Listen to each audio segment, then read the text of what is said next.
The Peterbilt 379 isn't the most comfortable, efficient, or practical truck ever built. By every number on a spec sheet, better trucks exist. Yet it outsells them used, gets restored more than any other Class 8 truck, and drivers talk about it like it's alive. This is why. Peterbilt started in 1939 in Oakland, California, and the founder T.A. Peterman got into the truck business specifically because he needed better equipment for his logging operation and couldn't find what he wanted from the manufacturers that existed at the time. So he built his own, which is a specific kind of origin story that tends to produce a specific kind of company, one that understands what the person actually using the equipment needs, rather than what looks good in a sales catalog. That sensibility carried forward through the early decades of Peterbilt's history and showed up consistently in how the company thought about building trucks. By the time the 1950s and 1960s arrived and Peterbilt was establishing itself as one of the premium conventional truck manufacturers in the country, the design language that would eventually define the 379 was already forming. Long hood, chrome details, a profile that read as powerful before the truck had even moved. Peterbilt had figured out that their customers, who were mostly independent owner-operators and serious regional carriers rather than large fleets buying on lowest cost, cared about how the truck looked and felt in ways that translated into real purchase decisions. The truck being good to work in mattered. The truck looking like something worth owning mattered. Those weren't separate concerns, they were the same concern approached from different angles. The 379 specifically entered production in 1987. Though it built directly on the lineage of the 359 that had come before it. The 359 had been a serious and well-regarded truck through the 1970s and early 1980s, and the 379 updated that platform with a longer hood that accommodated larger engines, an improved cab, and changes to the overall proportions that made the truck look more substantial on the road. At a time when aerodynamic trucks were starting to get serious market attention, Peterbilt was essentially doubling down on the classic American long hood conventional. And the bet paid off in ways that probably surprised even the people making it. The timing was interesting because 1987 is right in the period when fleet buyers were starting to migrate toward aerodynamic trucks for the fuel savings. And the industry conversation was very much about efficiency and the changing economics of long-haul trucking in the post-deregulation environment. Freightliner was developing what would become the Cascadia platform. Kenworth was working on aerodynamic options. The direction the market was going felt pretty clear to a lot of people in the industry, and Peterbilt put the 379 into production anyway, which tells you something about how well they understood who their actual customer was and what that customer cared about. Because the owner-operator running a Peterbilt 379 is not the same buyer as the fleet purchasing manager speccing 50 identical trucks for OTR freight.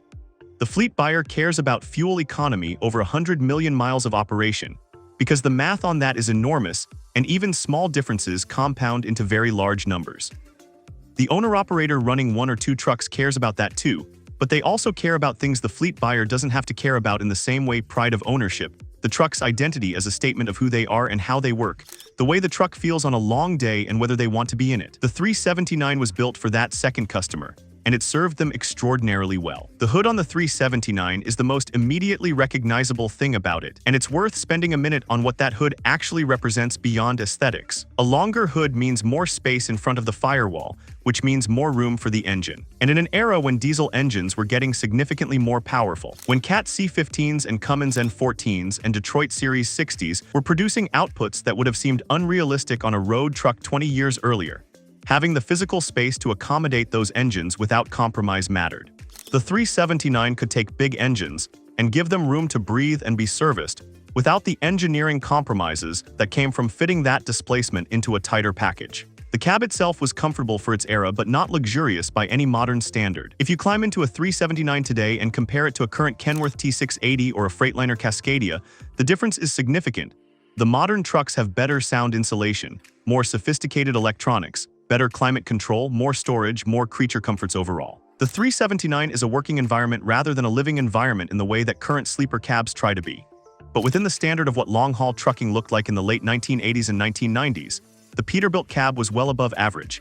And the build quality, the fit of the panels, the finish of the materials, the way things held together over hundreds of thousands of miles, reflected the premium positioning the brand had maintained since its early years. The engine options available in the 379 through its production run are worth going through because they map pretty directly to the truck's reputation in different periods. The Cat 3406E and C15 are probably the most associated with the 379 in popular memory, and those were exceptional engines for highway work. The 3406E in particular has a following among owner-operators that has only grown since Caterpillar exited the on-highway engine market in 2008. The combination of a 3406E or C15 in a 379 is one of those pairings that a certain segment of the trucking community considers almost objectively correct, and you can find trucks from the late 1990s and early 2000s with that combination selling at prices that don't have much to do with the economics of operating a 20-year-old truck, and a lot to do with what the combination represents. The Cummins N14 was another popular option,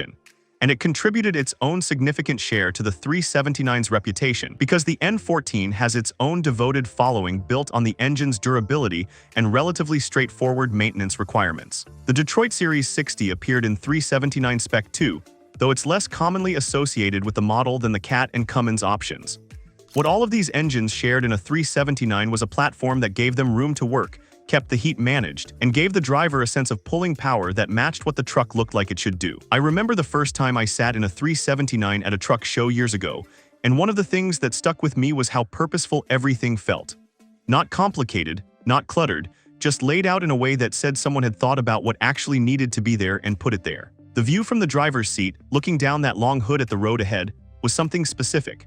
You understood in that moment why drivers who ran these trucks talked about them the way they did, because there's something about that perspective that the shorter hood trucks and the aerodynamic trucks don't replicate, even when those other trucks are better on basically every measurable metric. The custom culture that grew up around the 379 is a whole chapter of the truck story on its own, because the proportions of the truck are so well suited to customization. The long hood gives painters and builders so much to work with, the chrome mounting points are thoughtfully placed, the basic silhouette is clean enough to serve as a canvas. The 379 became the most common platform for show trucks and custom builds in American trucking. The chrome stacks, the custom paint, the stretched hoods, the show lighting, the airbrushed murals on the sleeper doors. Virtually every major custom truck build you can think of from the 1990s through the mid-2000s either was a 379 or was inspired by the aesthetic the 379 had established as the template for what a serious American truck should look like. Peterbilt leaned into this identity consciously. The anniversary edition trucks, the special paint options, the chrome packages that went beyond what most manufacturers bothered to offer. All of it supported a brand identity built on the idea that a truck could be both a serious working tool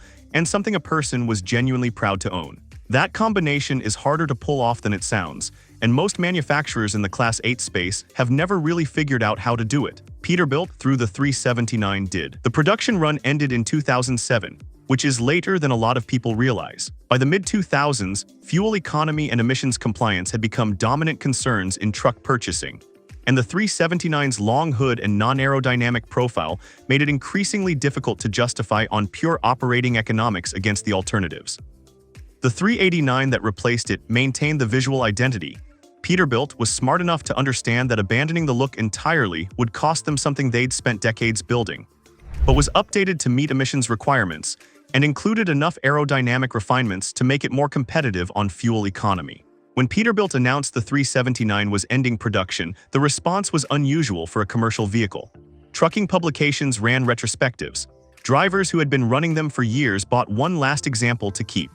The collector market, which had already been active around nice 379s, got noticeably more active.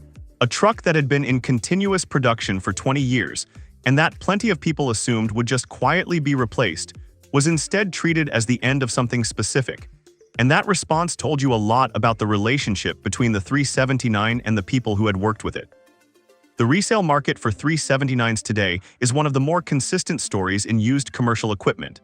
Good examples with desirable engine combinations, particularly those pre-emissions Cat and Cummins engines, hold their value in a way that has nothing to do with the economics of operating them. You can find a 2006 Peterbilt 379 with a C15 selling for prices that, compared to a similarly aged aerodynamic truck with better fuel economy, make no financial sense if you're thinking purely about what the truck is going to do for your operating cost. But the people paying those prices aren't buying on operating economics alone, and the market has reached a stable equilibrium where the 379 is treated as something closer to a collectible with working utility than a pure commercial tool. At one point, I was talking with someone who restores and resells 379s out of the Southwest, and he said something that I thought was pretty accurate. The 379 is the only Class 8 truck that has a genuine secondary market based on what it is rather than just what it can still do. Most used trucks are worth what they're worth because of mileage, condition, and projected remaining useful life. A 379 in good shape is worth what it's worth partly for those reasons, and partly just because it's a 379, and those two components of the price can't really be separated. The truck show circuit, which has always had a strong American trucking presence, has essentially institutionalized this reality. Custom 379s are among the most entered and most recognized trucks at major shows, and the culture around them has produced some of the more impressive custom paint and fabrication work that exists anywhere in the commercial vehicle world. Chrome polishers and custom painters who work exclusively or primarily on 379s have built real specialty businesses around the truck, which tells you something about how deeply the platform has embedded itself in the surrounding culture of American trucking. What the 379 did over its 20-year production run is build a reputation that outlasted the specific reasons for that reputation. The engine combinations that made it legendary are no longer in production. The emissions environment that ended its production run has only gotten more demanding since. The aerodynamic gap between the 379's profile and a current truck has only grown. And yet the 379's position in American trucking culture has not declined in the years since it stopped being made. If anything, it's solidified, as the distance in time between today and the truck's peak era has started to give it a historical weight that running production trucks simply can't have. That trajectory is unusual for a commercial vehicle and common for cultural artifacts, which is essentially what the 379 has become while still being a truck that many people drive for work every day. It occupies both categories simultaneously, and that dual nature is what makes it genuinely interesting to talk about beyond the specifications and the production history.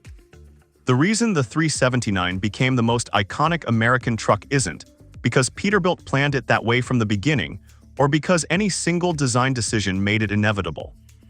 It's because the truck was built with a specific customer in mind, served that customer honestly over a long production run, and accumulated a relationship with the working driver community that reflected real quality and real pride in a way that marketing alone couldn't have manufactured. The reputation preceded the mythology, and the mythology grew from the reputation, which is the order things have to happen in for the result to actually mean something. When you see a clean 379 on the highway today, usually the personal truck of an owner-operator who takes visible care of it, the reaction it generates from other drivers and even from civilians who don't know anything about trucks is telling. There's a recognition that something about that truck is different from the traffic around it, older, more specific in its presence, belonging to a different chapter of American trucking than the uniform aerodynamic traffic that surrounds it. That recognition is what the 379 earned over 20 years of production, and it's what the truck still carries every time one of them rolls down the road.